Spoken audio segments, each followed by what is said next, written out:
Halo, shalom saudara-saudaraku dimanapun berada saat hari ini. Semoga kita tetap sehat selalu.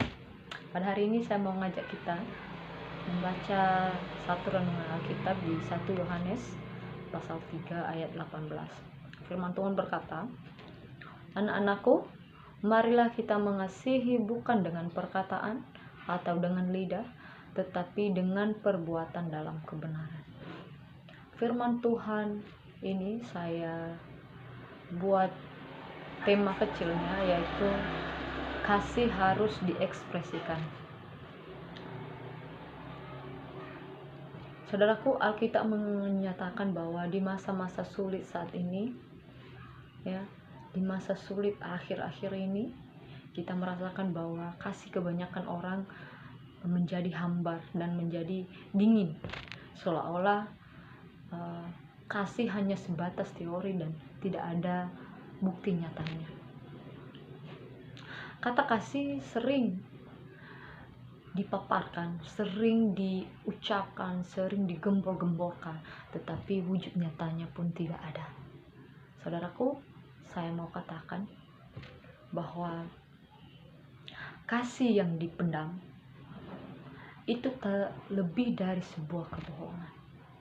Artinya bahwa ketika kita mengatakan bahwa saya punya kasih, tapi kita melihat bahwa seharusnya kasih itu kita wujud nyatakan bagi orang-orang yang memang benar-benar memerlukan kasih kita, lalu kita seolah-olah menutup diri, itu bukan kasih. Jadi kasih itu harus diekspresikan dalam sebuah tindakan. Dalam kehidupan Kristiani, mengasihi bukanlah perbuatan pilihan ataupun perbuatan mana suka yang ditawarkan oleh Tuhan.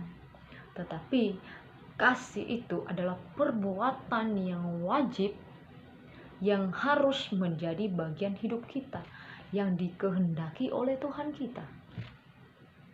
Pada dasarnya perbuatan kasih meliputi ada 3 kepedulian, yaitu bagaimana kita peduli dengan penderitaan orang lain, bagaimana kita peduli dengan kebutuhan orang lain, dan bagaimana kita peduli tentang keselamatan orang lain.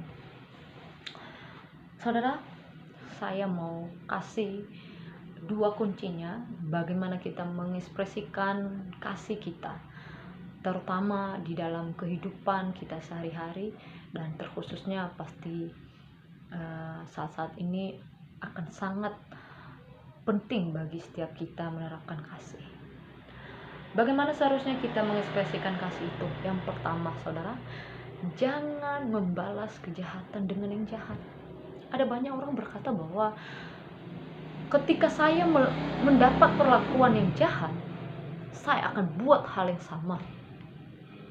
Ada beberapa orang yang mungkin berpikiran seperti itu dan mungkin melakukan hal seperti itu.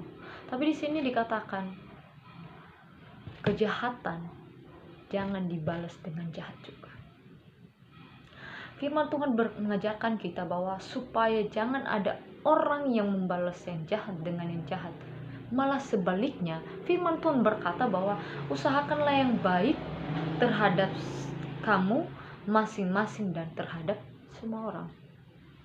Jadi artinya ketika kita disakiti, ketika kita dikecewakan, ketika kita berada dalam posisi terpuruk sedikit sekalipun, mari kita menerapkan kasih. Orang-orang boleh mengecewakan kita, saudara, tapi terapkanlah kasih dalam hidupmu. Sebab kalau kita sudah menerapkan kasih dalam kehidupan kita, ketika kita pun disakiti, kita tetap akan melakukan kasih itu. Yang kedua, bagaimana seharusnya kita mengekspresikan kasih itu? Suka menolong orang lain. Firman Tuhan berkata,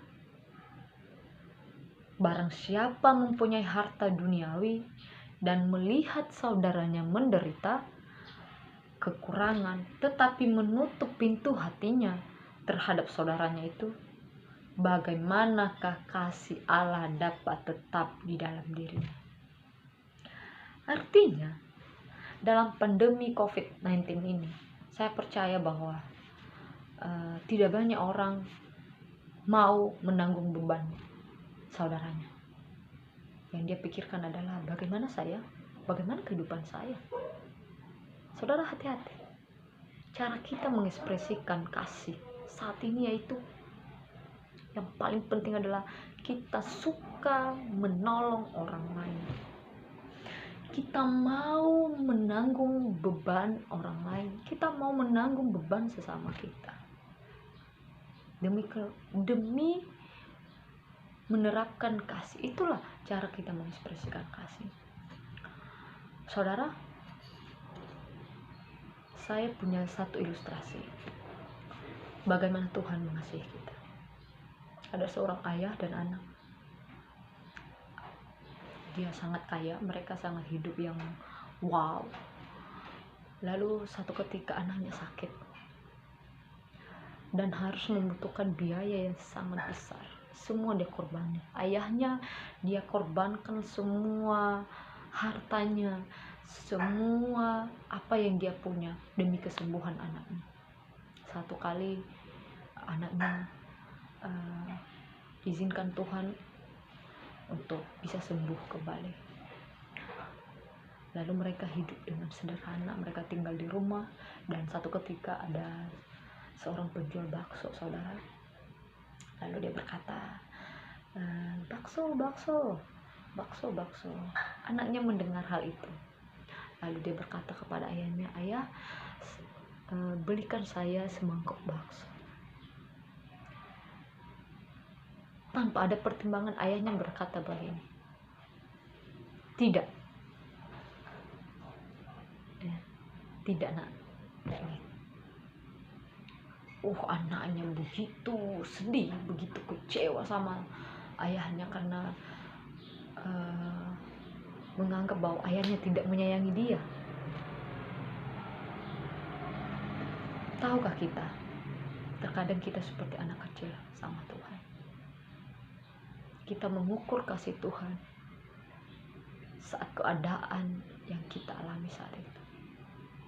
Kita sering kali mengukur besar kasih Tuhan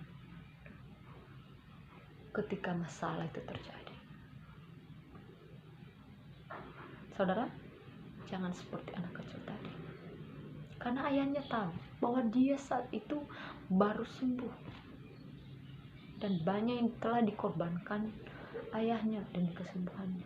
Masa hanya gara-gara semangkuk bakso lagi dia harus jatuh sakit? Seperti itulah kita. Tuhan begitu mengasihi kita, saudara. Tuhan begitu menyayangi kita. Lalu apa salahnya kita menerapkan kasih bagi sesama kita? Saudaraku, banyak orang suka menunda-nunda menolong orang lain dengan alasan saya punya kebutuhan sendiri kok, saya aja belum cukup. Yang saya mau katakan adalah jangan menahan kebaikan yang pantas buat orang yang menerimanya, padahal Anda mampu melakukannya. Aplikasinya dalam hidup kita adalah orang percaya yang tidak mempraktekkan kasih, sama seperti orang yang berkumandang dan canang yang gemerinci. Artinya semua hal yang sudah kita lakukan ketika kita tidak mengekspresikan kasih itu, maka semuanya akan sia-sia. Terima kasih saudaraku. Mari tetap jaga kesehatan, tetap terapkan kasih dalam situasi seperti ini. Jangan mau kalah dengan situasi, hadapi situasi. Saya percaya bahwa kita semua dalam perlindungan Tuhan.